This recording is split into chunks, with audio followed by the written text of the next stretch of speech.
Hey, what's up, everybody? Thank you for joining the Sportlight Podcast. On this week's Sportlight Podcast, we sit down with current college football commentator, Utah State great, and Super Bowl champion with the Seattle Seahawks, Robert Turbin. You're going to love his story of resilience. If you don't know Robert's story, his family's background, what he overcame to become a Super Bowl champion, it is seriously like a Disney movie in a podcast with so many stories that relate to the principles of Especially for Athletes. We hope you enjoy this interview with Robert Turbin. Welcome to the Sportlight Podcast for parents, coaches, and athletes. The Sportlight refers to the time in an athlete's life when they have increased ability to affect the culture around them and the increased opportunity to learn life's lessons through sports. This podcast aims to help parents and coaches capitalize on their athletes' precious time in the Sportlight. The Sportlight Podcast is brought to you by Especially for Athletes program.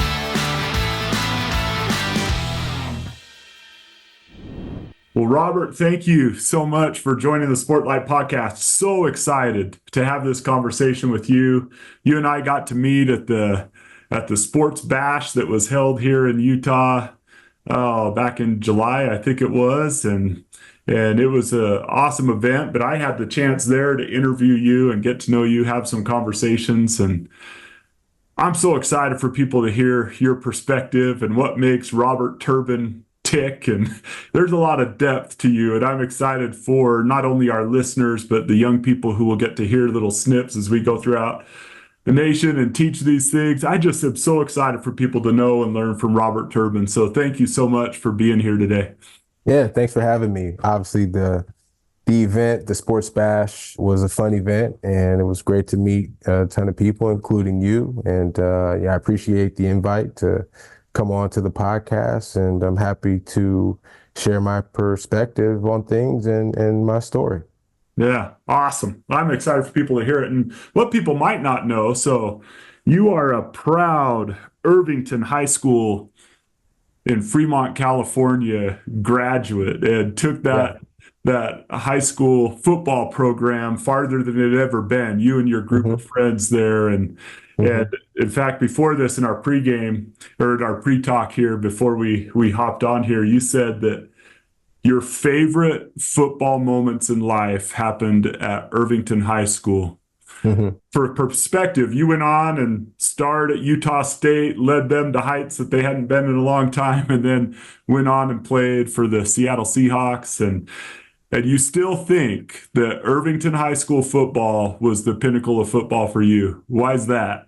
Well, it's my favorite era of football in my life. And, it was really about two things. Number one, the bonds that I created during that time, the relationships that I've been able to still maintain from that time until now. And, you know how it is. It's not like you talk to folks every day. We've all got jobs and families and careers and things of that nature. But, there's not one person from those teams that I can't reach out to go and hang out or just have a conversation with. I've had opportunities. I've been lucky to be able to do some things within the community as far as giving back. And, those guys were on the front line, those guys that I played with, as far as being helpful and wanting to be involved in things of that nature, as far as, giving back and being a part of some of the events that I've put on. There was nothing like Friday Night Lights. There's just nothing like it. I played on Saturday nights on ESPN against Boise State, which was an incredible atmosphere because Utah State used to really pack the house. I've been in the Super Bowl, obviously, Monday Night Football in the NFL, a ton of primetime games throughout my life. But I think just the pure love of the game. I've always loved the game, but just that maybe intimacy is not the best word to use, but it just felt more intimate. Those Friday night games with your boys, the parents and aunties and cousins and friends that all come to the game. the Blue Crew that was created by the students, at Irvington, the band that's in the stands and playing music, the music that you hear after touchdowns. I don't know, man. Just all of it.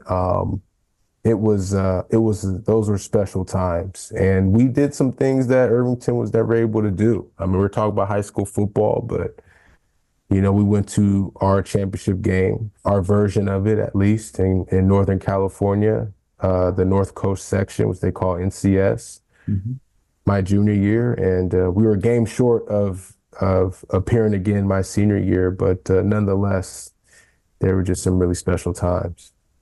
No, I know what you're talking about. Yeah. I think back to my high school buddies, and I still keep in contact with them and my college friends, and but those are special times. In fact, you talked about your friends getting involved in some of the things you're doing, and one of the things that really touched me as we talked earlier this summer is, you had a real interesting upbringing. You had an incredible father that I could tell as you talked about your father. You just had a great love for your father and respect for what he did for you and your family had some challenges that really drove you, that really helped you want to become what you became in order to help and give back. Can you tell us a little bit about your dad and your sisters and what drove you to become what you became, and then some of the things you're doing now to use your spotlight? That's what we call it, the extra attention that's given to athletes because they play sports. That's the name of this podcast, right? To give back and to help people, particularly people or families that are like you and your family and your sisters. And so I would love people to hear just briefly your story there, and because I think they would be inspired by it. Yeah. Well, my dad was a mechanic for a long time, 40 years. He worked for Chevron down in San Jose, California, at the big, facility down there. And it's interesting because he started at Chevron pumping gas, I don't know, if you take a road trip, and I think I want to say maybe is it Arizona that you can't pump your own gas? I think it's Oregon. Is it Oregon? It's Oregon. Yeah, it's Oregon, And so my dad, that's what he did. That's how he first started before he, got his education and was able to work his way up the ranks in the corporate part of it. He was also a pastor, and he was very dedicated to the church. We were at church all the time. He used to have to snatch the blankets off of me, because I didn't want to get out of bed to go to church on Sunday mornings. I was the youngest of four, and the next oldest sibling to me was 11 years, my sister Tiffany. Then there was my brother Lonnie and my other sister Trina. She was the oldest. And Trina was a special individual. I didn't get to spend a whole lot of time with her because she passed away when I was about 5 or 6 years old. She was diagnosed with multiple sclerosis, and she was 14 when that happened. And it's interesting because my sister, I may get a lot of my athletic skill set from her. From what I understand, she was a really, really good basketball player, good enough to beat the boys back then, and had aspirations of playing in the WNBA, which did not exist at the time at first, but obviously came along eventually. She made this huge shift in her life during those teenage years to really dedicate herself to the game. And but then she got sick, and she became somewhat of my primary caretaker because, my dad worked a lot. He was at church a lot, and I was a baby boy. But the one memory that I have of my sister was we went to this place called Lucky's. It was a grocery store, but it was like like they had toys in there and stuff like We had that. Lucky's in Southern California too. I haven't heard Yeah. Lucky's in forever, but yeah, I know Yeah, right what yeah, it is. yeah. Before it got replaced by Albertsons, right? Uh-huh. Uh-huh. Right, right. But they're back. They got a couple of them sprinkled around here in the West Coast. But anyway, she bought me a Power Wheels for, I can't remember if it was my birthday or Christmas. They're both in December. My Mhm. birthday is December 2nd. So, and it was a Jeep, no top, top down, top off or whatever. And so I used to ride that thing all the time. I kept it until even when I grew out of it, I would still ride it. And I was in preschool or whatnot at the time. But that's the one memory I have of her. Then there's my older brother who, when he was around, I mean, there was like nowhere he could go without me like trying to go with him, like he could barely go to the bathroom. Like it's just like I was like standing here at the door waiting for him to come out. It's like a little puppy or something, Yeah. Yeah. but I don't know, my brother was like a best friend. We did everything. He did all the big brother stuff, wrestling. Like I used to watch a bunch of WWF back in the day. It's WWE now, but Yeah. Yeah. he'd let me jump off the couch and, do all the tricks and beat him, on the count of three and stuff like that. We do some outside stuff. He was a good baseball player. And Sounds so, like a good dude. yeah, yeah. So we Yeah. do like some rallies. I Yeah. remember one time we were in the front yard and we're just doing rallies. You just catch and throw like real quick. You throw with a lot of speed. And I was playing baseball. This is me. I started playing baseball at 8 years old. So I'm like 8 or 9 at this time. I'm playing for the Expos. Remember the Expos? Hmm. And one time, like the ball, like I reached to catch, and I know what I'm doing. Like this is not like he's got to toss it lightly. Like we're throwing, Uh-huh. and the ball just kind of come off the top of the glove here and just smacks me in the nose, and I go sprinting like just yelling, just crying like my eyes out, sprinting past because I didn't know what to do. And my nose was like this huge. Uh, anyways, he was an inspiration to me, and he had his own demons and things of that nature, particularly because his best friend was our older sister. And if you can imagine an older sibling, especially a sister that are similar in age, like somebody's got to keep somebody in line, Yeah. and that's what Trina was for Lonnie. And so when she died, he didn't really know how to respond to that. And so, he put himself in some challenging moments. And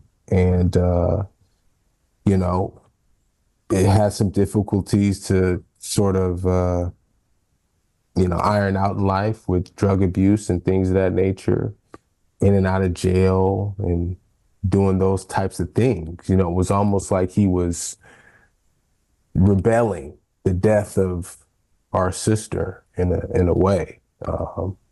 And eventually it caught up to him. My goal after I was drafted was that wherever team I get drafted to, I was going to go to Oakland. I was going to pick my brother up and I was going to take him with me. But that never happened because he was killed right before the draft, maybe like a week before the draft. So I never got that opportunity. And so, we had to deal with that.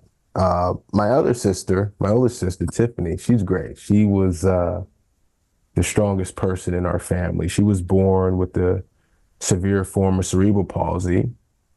And I say severe because, she couldn't walk or talk. She could only move her head side to side, and she would, cry, laugh, make noises, basically like a baby. She was, her life expectancy was only 5 years. And so my dad used to tell this story about, how the nurse or whoever it was says, you don't have to take her home if you don't want to. She's not going to live very long. And, you can kind of save yourself the trouble by, you can come visit as many times you want, but we can, provide a service to take care of her and things of that nature. And my dad said, hell no. This is my baby girl. I'm taking her home. And so that's what he did. And she lived till she was 39. And she passed away in 2019. But I share these, these stories because my dad was the one constant for me in my life.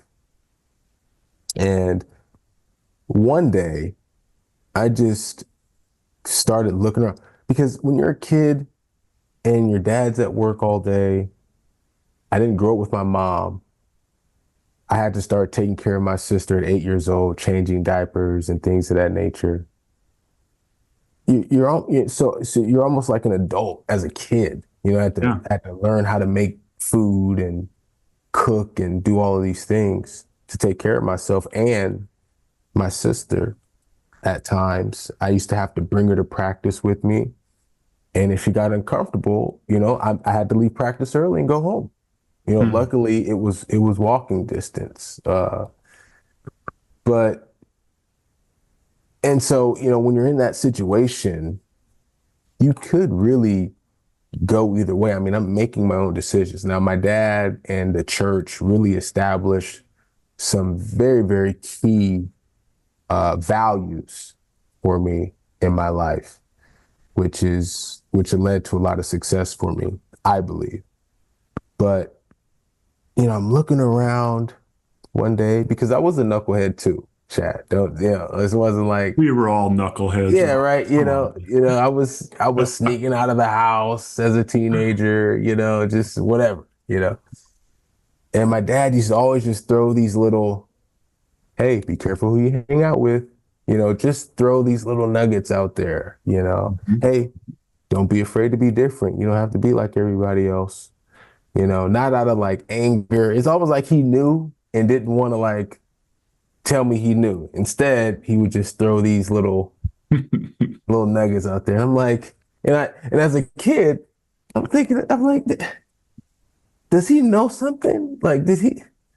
Now I'm confused, Now I'm like, God is telling him everything, He sees all, right? Yeah. So So you have your pastor dad with just a direct line to God who said, hey, Robert Smith. Like, exactly. So anyway, I one day I just looked around, all right, and I said, man, here's my sister that my dad, I mean, they're attached to the hip, except for when he's at work. Mm-hmm. But there's nothing my dad can do, essentially, without her, unless he has, someone who can take care of her. And that's very important because she's past special needs. This is not like, we had to take care of her very specifically, day to day in our household. So you had to learn, like, how to take care of Tiffany. It was very difficult. Not everybody could do that unless you were around. And so he took on that responsibility. Obviously, I mentioned my brother, he was sort of in and out of the streets. He had to deal with that. he had to bail him out of jail and do all of these things. And then my sister was already gone. And then there's other aspects, to the family, right? Uncles and aunties and just, not in position to, bring real value, for lack of a better way to describe it. And I said, my dad, he's one of the greatest dads, and he deserves better than this from somebody. My sister can't do it because she's not here. My brother is going through his struggles in life. And my other sister's, she's got cerebral palsy. There's nothing you can do about that. Then there's me. I can run, I can jump, I got all these qualities. I just want to do something he can be proud of, It meant something to me. It was important that he could, out of all of his children, that someone was going to be able to step up to the plate and sort of change the narrative of the family. Yeah.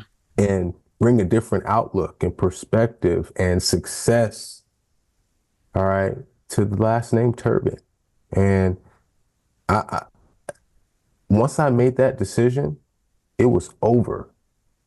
How old were you? I was 14. 14? Yeah, go ahead. Sorry, I was just wondering when that clicked for you. Yeah. I was 14. I was, I'll never forget, I had just finished my 8th grade year of junior high, and it was summer vacation, and I was getting ready to be a 9th grader, freshman in high school. And just like that, at the snap of a finger, boom, I made the transition.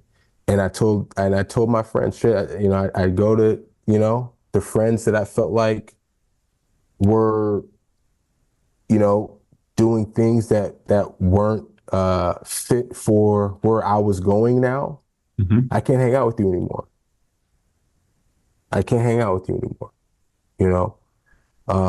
And I made that choice. And I listened to my father when he said, don't be afraid to be different, because that's exactly what I decided to do in that moment, the summer going into 9th grade. So, that's where a lot of my inspiration comes from, wanting to be different and, wanting to make my dad proud.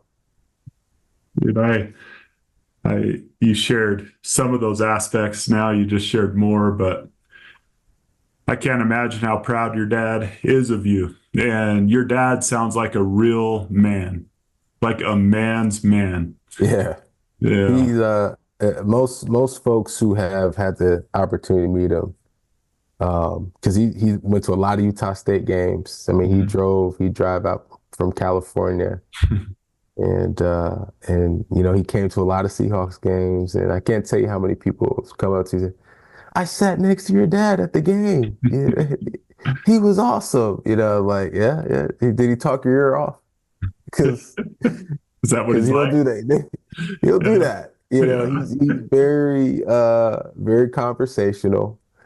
And people love that about him. We were very different in that realm. Like, he was very like, hey, hi, and I was always just like, reserved, Yeah. So, but people loved going to the games and sitting by him at the games. They had a good time.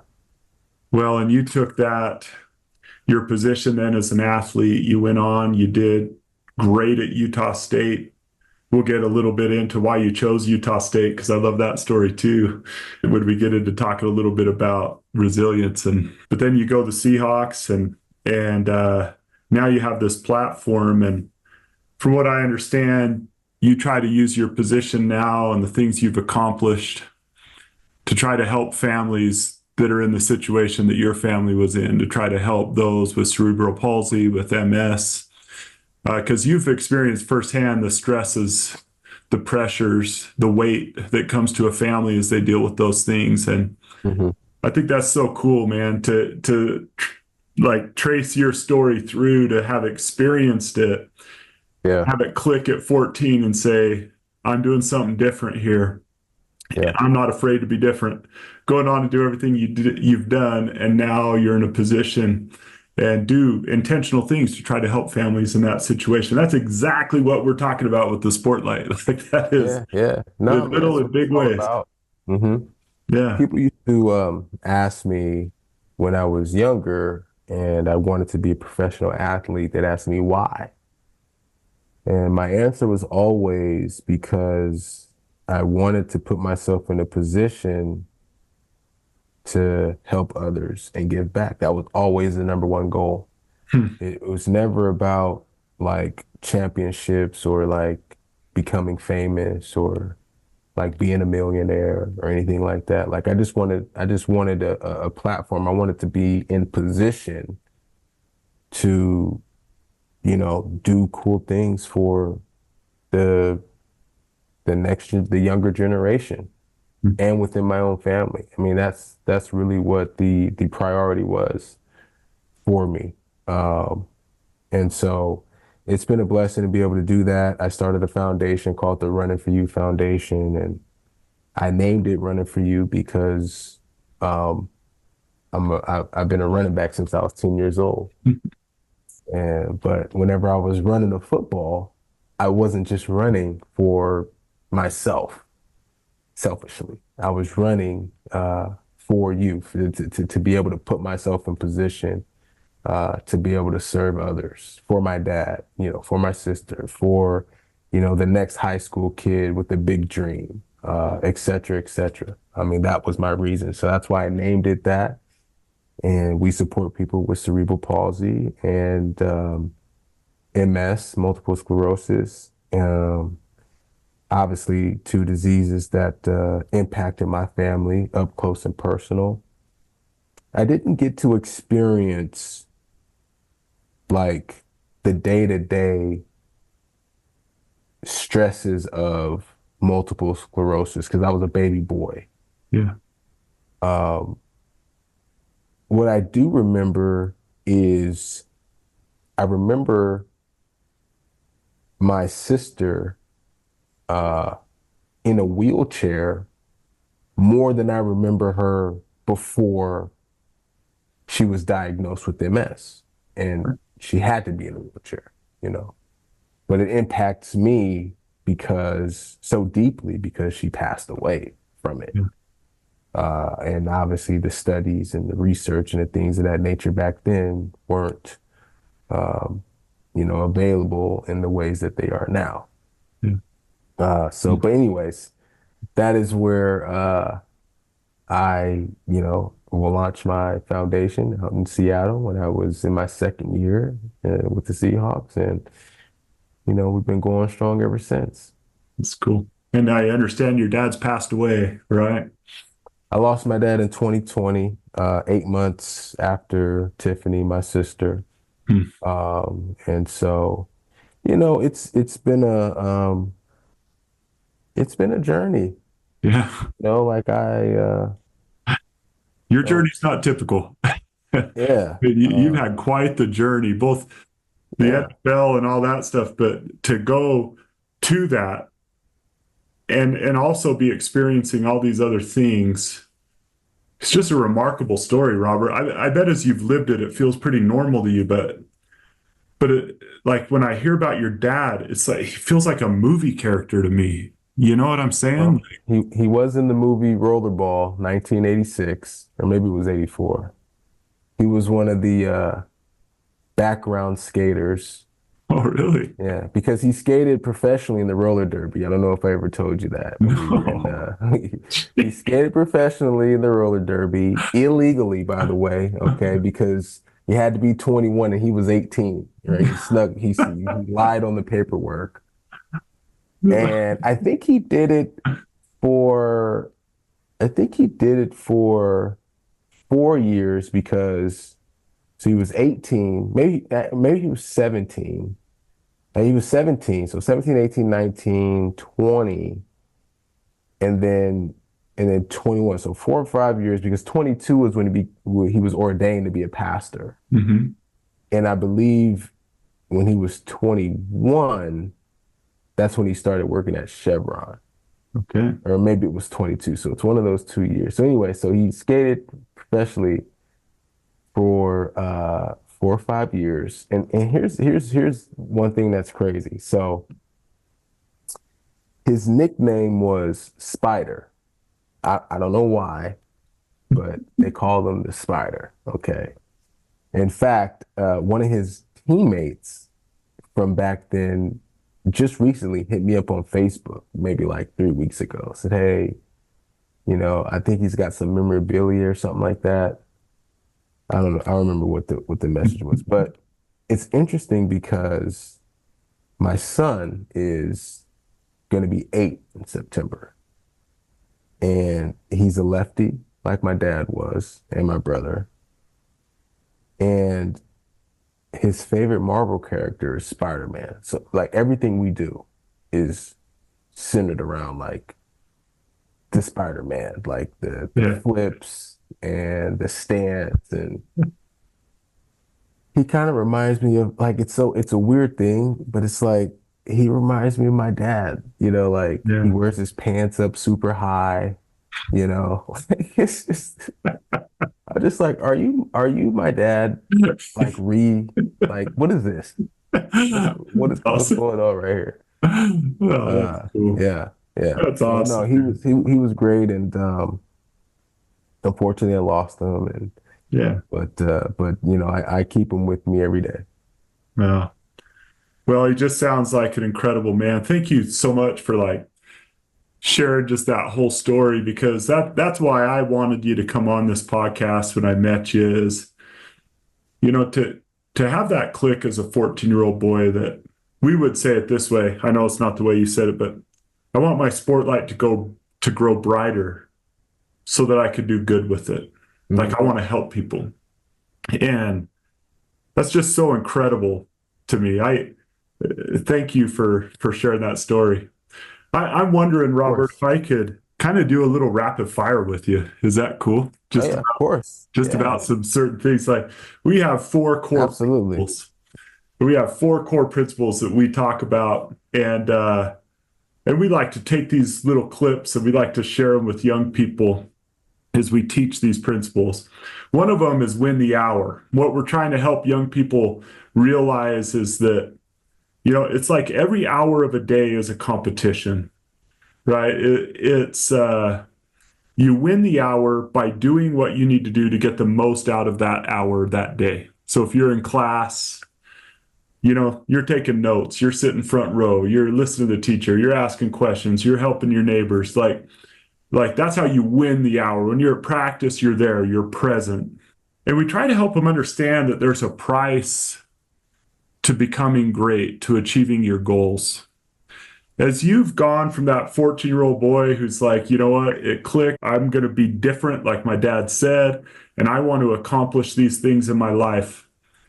If you were to take 1 minute and tell young people, here are some of the principles, some of the things that really helped me to become what I wanted to become. What are some of those guiding principles in your life that helped you to do that would help them to win the hour or use their time appropriately, things like that? Well, first, it'd be my faith in God, my belief in myself, that if I were to set a goal out for myself, that it's attainable. Because if you don't believe in it, then essentially you're almost kind of wasting the hour. Mm-hmm. You're spending an hour on something that you don't even truly believe it's real for you. Mm. So I think that's really important. You got to have faith that if you are really devoted and praying for something, and it means that much to you, you have to believe that it's attainable, because then if you believe, then when you're putting in the work for it, then you'll trust the process. And so for me, my philosophy is You've got to believe, because then if you believe, you'll go about doing the work the way that it's supposed to be done in order to get there. All right. And that comes with trusting the process. And so those are two, major principles for me, man. You got to believe, you gotta put in the work, once you have that goal, and then just never deter from it, after that. Awesome.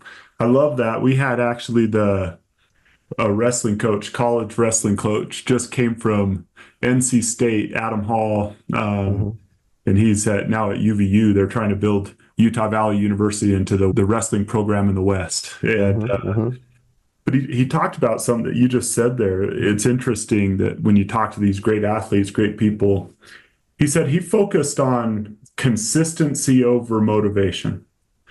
He said, when I realized that I was going to set a process and the process was going to help me become, I just had to trust that if I did it every day, that process is what was going to help me become what I wanted to become, and not worry so much about being motivated. Like, yeah, you're going to wake up and not want to do the process some days. Who cares? Just be consistent.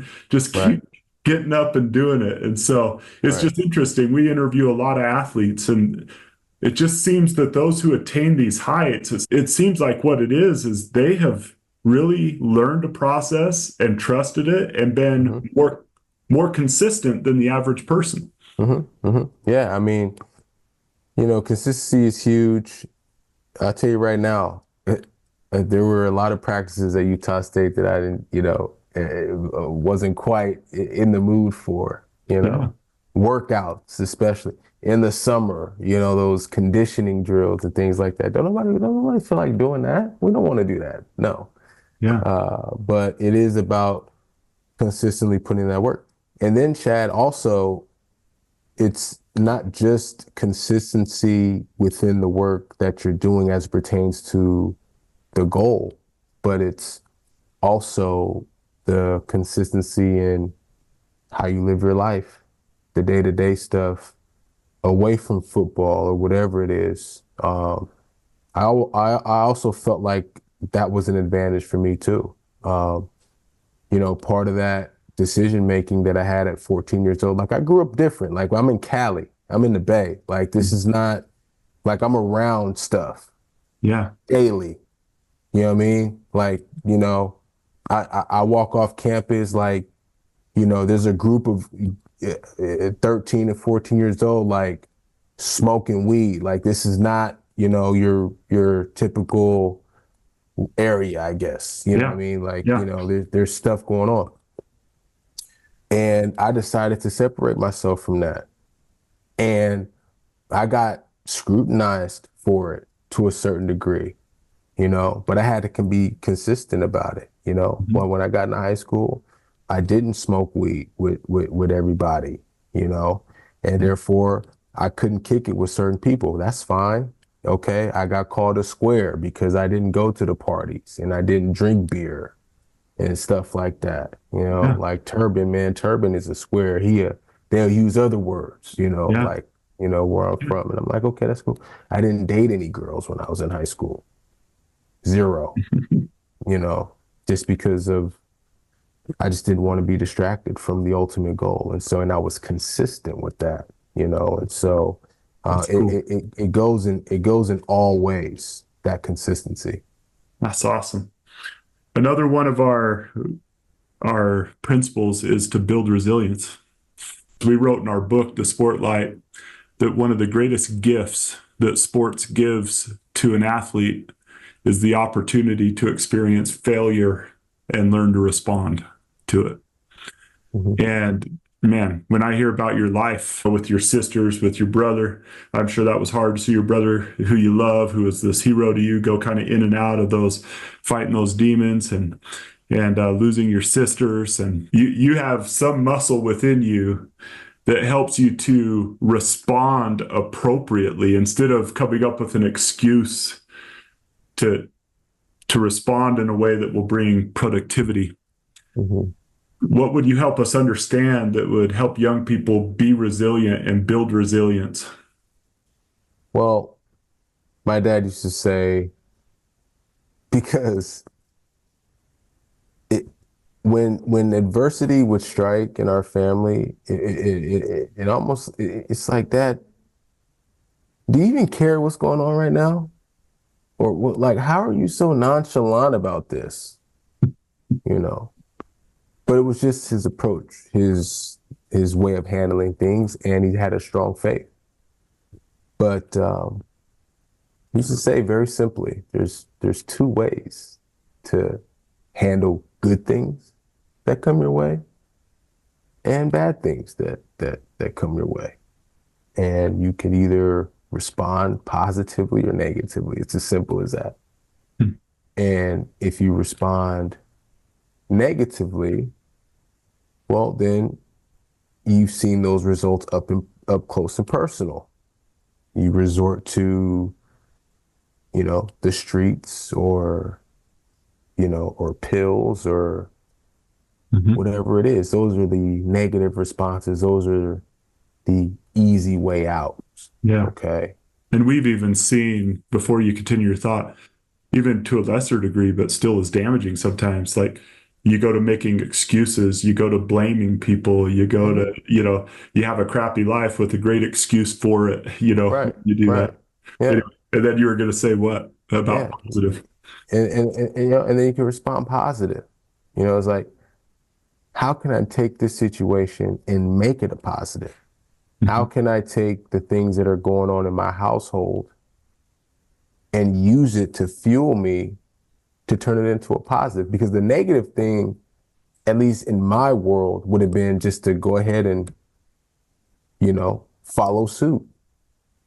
The positive response was to be able to accept what was going on and present a new challenge for myself to turn that into a positive. Maybe one day I can come back and, provide rehabilitation or whatever it is, right? Research for medicine, et cetera. And so, that would be sort of my feedback on resilience. Focus on how you can turn adverse situations, into a positive. Yeah. Ohio State had this big thing up in there for a while when Urban Meyer was there, up in their locker room, I believe that's where it was, but it said E plus R equals O. Event plus response equals outcome. And they would point out that the only letter in that equation we have control of is the response. Events are going to happen, right? Yeah. It's a combination of event and response that leads to outcomes. Yeah. And by focusing on what we have control of, how we're going to respond, like you said, like your dad taught you, negatively or positively, that R is what's going to determine what your life is or what your success is in sports or any other thing. So it's super cool. Yeah. When I was a freshman in college at Utah State, I was a 17-year-old freshman. So I get to Utah. This is in July. It's super hot. Of course, I am not used to the elevation. So almost every time we had conditioning drills, I just felt like I was going to die out there. Okay. And so anyways, we get to August and we start training camp. All right. So boom, we got our pads and everything. Like, here it is, like college football. We're kicking it off. And there was this one play. We were inside the 10-yard line, and I get a toss to the right side. And it's just there. I got the angle to the end zone, right there to the pylon. There's a middle linebacker chasing me down. His name was Kyle Gallagher. And he's a really good football player, by the way. And he's chasing me down. And so I dive into the end zone. We get in, we score, we're celebrating. And, but my foot feels kind of funny. But it's, but it's football. It's just like, all right, like my toe feels kind of weird, whatever. Doesn't matter. So we're gonna keep playing, you know. And this is a scrimmage day, by the way. So we're scrimmaging, we're full tackle. Yeah. So, and I know these are supposed to be rapid fire, but Oh, this is good, I'm a man. storyteller. Yeah. And so, so we keep practicing, and then as practice continues to go on, like this little foot toe thing is getting worse. I'm really like limping now. Like at first, I wasn't limping at all. I was just kind of shaking it off. But now I'm like, okay, like something is really weird in here, and I've never been injured before in my life, Yeah. so I don't even know what that feels like. And so by the time we get done with the scrimmage, I mean, my big toe on the right side is so sensitive that I can't even have a sock on. Okay. Hmm. So we go in, you know, training staff, physical therapy, we're looking at it. Okay. So you know, this is training camp. Okay. We're trying to figure some things out. We're trying to find a way for me to play on it. Then the season kicks off. And I don't remember who we played in our first two games, but the third game was at Wyoming. And so I think back then, in order to redshirt, you could play in the first three games, but if you played in the fourth game, you lose your red shirt. Hmm. And so we're at Wyoming, and I'm telling you, like we've got all sorts of pads and things inside my cleat, and cleats are already tight, you know. Yeah. And we're just trying to figure out a way to keep this thing so I can play, you Yeah. know. And we couldn't really get a real diagnosis, you know, from our doctors. I mean, it was a very niche injury, which I'll get to here in a second. So anyway, I get the ball on a power play. All right. I make a very, very, you know, vicious cut on that right toe. And that was it. Like it was like as soon as I put my foot in the ground, it was over. Like I couldn't run or do anything anymore. It was a wrap. All right. So obviously all that time had gone by from training camp, like the middle of training camp, through 3 weeks of the regular season. We don't have a real diagnosis of this thing. Okay. I'm 17 still. I didn't turn 18 till December, you know? So like I'm in Utah. I have no family. I've never been injured before. Like this is starting to get a little stressful. Yeah. Tough. So I go to Salt Lake City, University of Utah, and I see a specialist. His name was Dr. Nickish. Dr. Nickish does an exam, and he says, okay, you tore the capsule in your big toe. All right, so you got your big toe, there's a ligament, and it's split. Bam. Hmm. And, you know, as a running back, as a wide receiver, you know, all the skill positions, even tight end to a certain, like everything is big toe. Like to be able to change direction, it's big toe, you know, boom, boom. And so he tells me, he says, my job is to be honest with you. And he says that I can put this ligament back together, but if you continue to play football, it's not going to stay. I can't guarantee it's going to stay together. It's likely going to split again. Like there's a higher chance of it ripping again than not. Hmm. And so I recommend that you take into consideration how you want to navigate your future, because you may not be able to play football ever again. And I'm 17. I'm supposed to be going to the NFL in 3 years. That was my goal. Yeah. I was going to go Utah State for 3 seasons and get out, go to the league, and Hmm. get hit with this.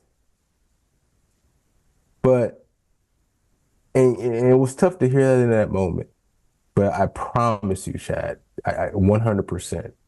Like when he said that to me, I did not believe him for a second. Oh, we were going to find a way to play football. I'm not ever play football again? No. Not at all. Nuh-uh. No, sir. I'm going to prove you wrong on this one. And I did. But I did have to have a certain level of resiliency in order to do that because I had to learn some things about the rehab process because you're getting better. Doesn't mean you're getting better, right? Yeah. Sometimes like you have 2 great days and 3 bad ones. Hmm. Now you're thinking to your mind, am I getting worse? Yeah. Is what I he said just, happening right now? yeah, I Yeah. just felt good. I felt good 3 days ago. Yeah. I could jump 3 days ago. Now I can't, you know? Yeah. But that is the process of rehab after surgery, which I know now after having 5 of them, but as a 17-year-old teenager that had never been injured before, Yeah. I had no idea. But I never, for the most part, I had doubt, but I never not believed that I'd be able to get back to playing. Does that make sense? Yeah.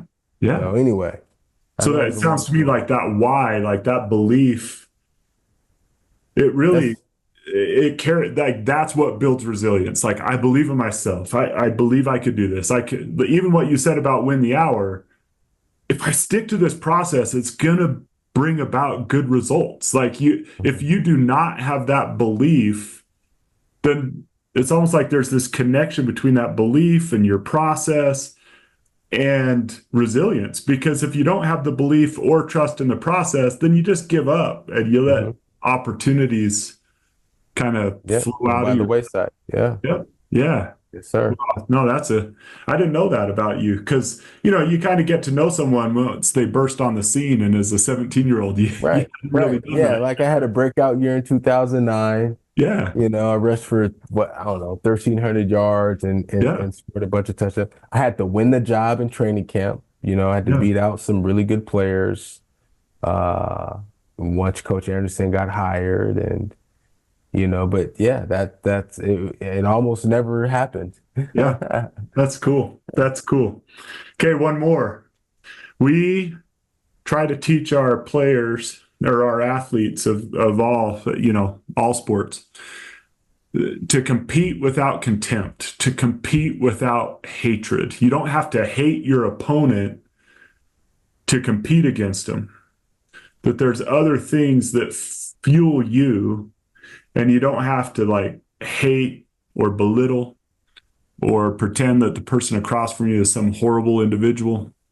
Um, I'm just curious what you would say to young athletes about competing like crazy. I'm talking capital C, bolded compete. Like you have to be a competitor, but you have to do it the right way, and you don't have to hate your opponent to be like that. Do you have any thoughts on that?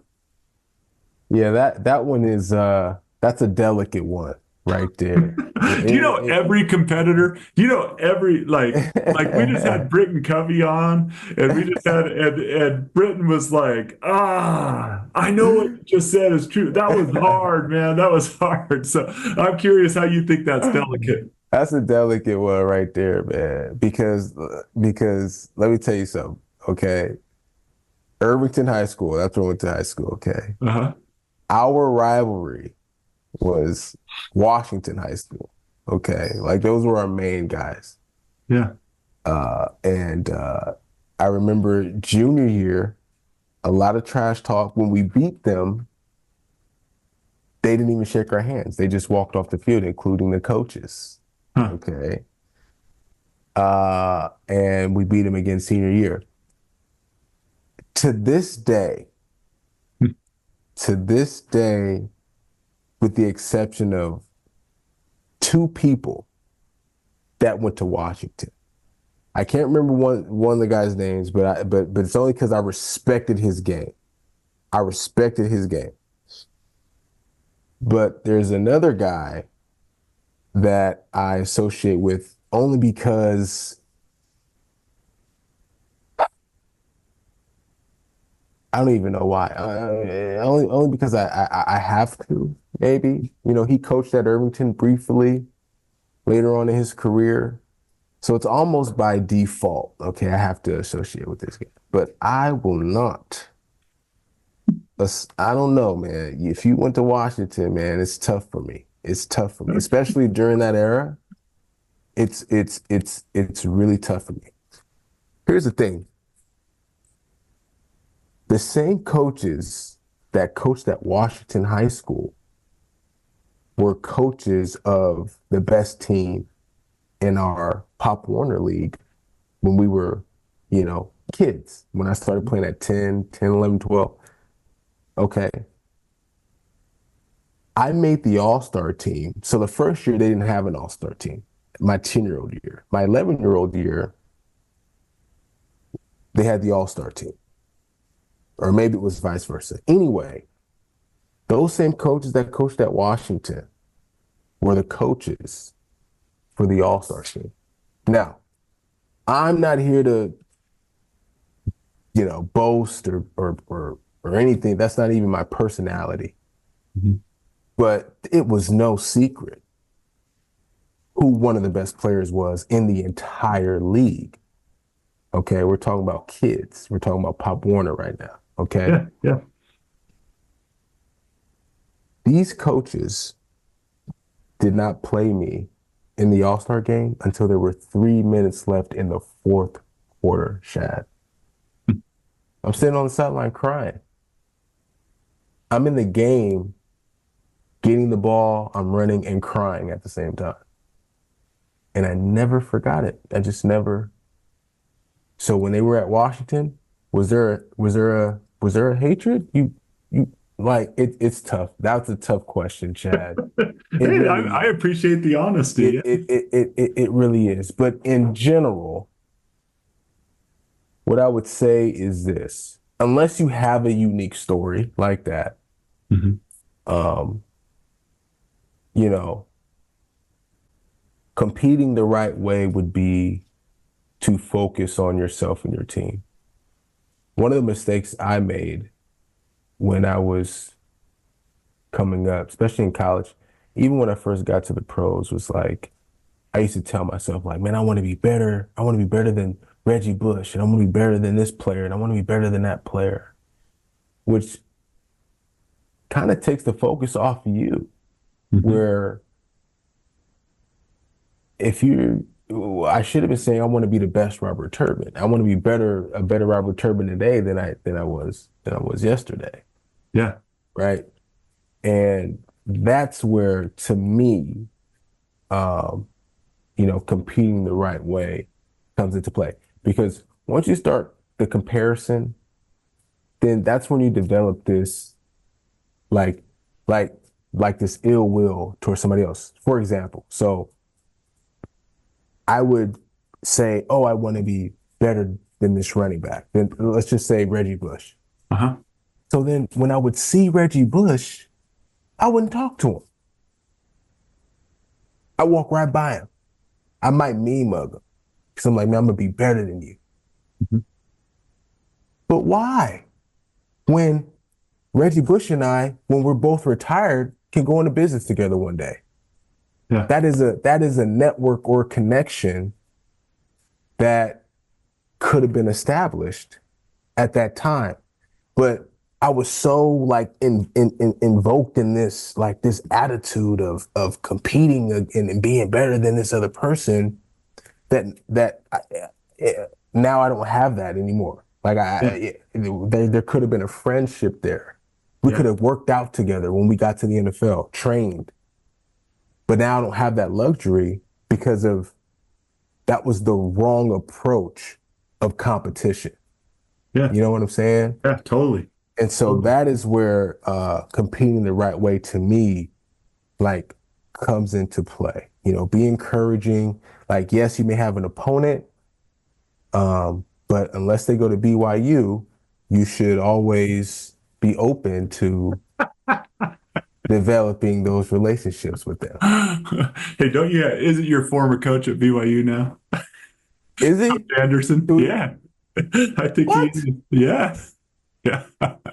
Oh, you talking about Blake or Oh, Gary? Gary. Oh, Gary. Gary's at BYU? Yeah, yeah. Doing what?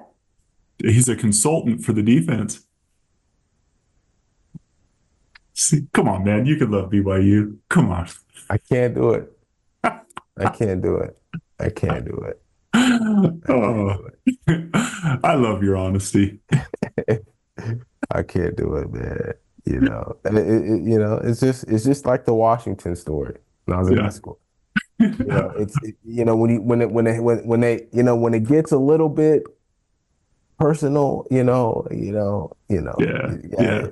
you know what I mean? It's different, man. Like when there's no respect, you know, Yeah. Hard to have like it back. you know what I mean? It's just, Yeah. Well, and I can tell you, like both stories, and this is why we talk about this so much, is when you talk about Washington, the way those coaches treated a kid, right? A kid. When you talk about not being willing to shake hands after a game, or when you talk about the disrespect, it's the feelings that those things create why we need to do it the right way. You can hmm compete like crazy. And I'm sure there's 60,000 BYU fans that would be disappointed at what, some knucklehead said that still affects someone, a good person to this day, right? And hmm vice versa all over the place. And so I really feel like it's some of the things you've shared, even though you're like, man, this is hard for me, like Washington, BYU, these things. And that's the very reason why we should compete the right way. It's hmm not that you don't knock people down. Yeah, knock them down. Like that's the game. Score on them. Even don't take your foot off the pedal, right? Really compete and play. But it's when it's the disrespect. It's when it's the poor sportsmanship. It's hmm when that stuff starts creeping in, then we start creating these feelings of resentment with people who, if you were playing with them, would be some of your best friends, Right. right? And so, yeah, I think it's actually what you shared and is a testimony to why it's so right to compete fiercely, but do it the right way. Have respect for hmm people, yeah, and let your own improvement, your team, your community, let that be your fuel, not all the other stuff that sometimes creeps in. So. Right. Awesome. Thank you, Robert, so much for joining us. And right now you're calling some games for CBS Sports. I heard you the other night on the SMU Nevada game, Mhm. calling some games. What are some games you have coming up that we can tune in and listen to you commentate some games? Yeah, super excited for this season.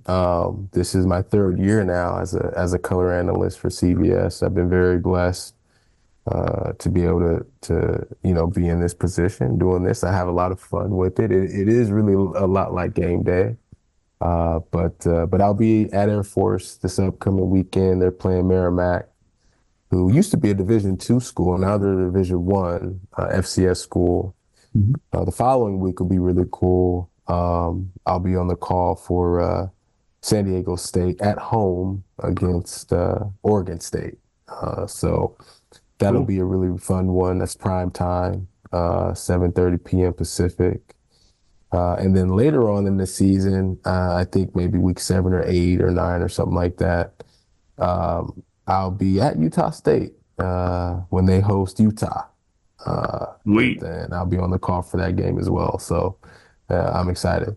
Yeah, we're excited to tune in. I can't wait to hear now. I told you before I watched that SMU game and didn't even know who was calling the game, the SMU Nevada game, but I wish I would have now, but I'm going to tune in and hear you. And also, you mentioned earlier in your comments, your foundation and what you like to use your Sportlight to do. I would love to be able to tell people where they can find. We got a lot of Utah State fans that listen to this podcast, and I would love people to know where they could find your foundation. Could you tell us how we could find that and people who are interested in donating to it? Yeah, you can just go to my website, robertjturbin.com, And there's also a link, my Instagram is Robert J. Turbin, but robertjturbin.com, and just click the donate link or click the foundation tab and then click the donate link from there. Either way, it works. But, that's how you can help out. If you feel compelled to do so, we'll be very grateful. Yeah, and we love what you're doing there. And so I hope people will donate, and we'll put the links to those in our show notes as well. So if anyone listening to this on podcast, you could go and we'll have a direct link there in the show notes. So, well, Robert, thank you so much. Anything else? Last things you want to say to people before we sign off? Go Aggies. Awesome. All right. Well, thank you everyone for joining the Sportlight Podcast. As always, keep your eyes up, do the work. This has been the Sportlight Podcast from Especially for Athletes, sponsored by Coca-Cola. You can learn more about Especially for Athletes by visiting the website at especiallyforathletes.org. You can also learn more about the book, The Sportlight, by Shad Martin and Dustin Smith at especiallyforathletes.org/book.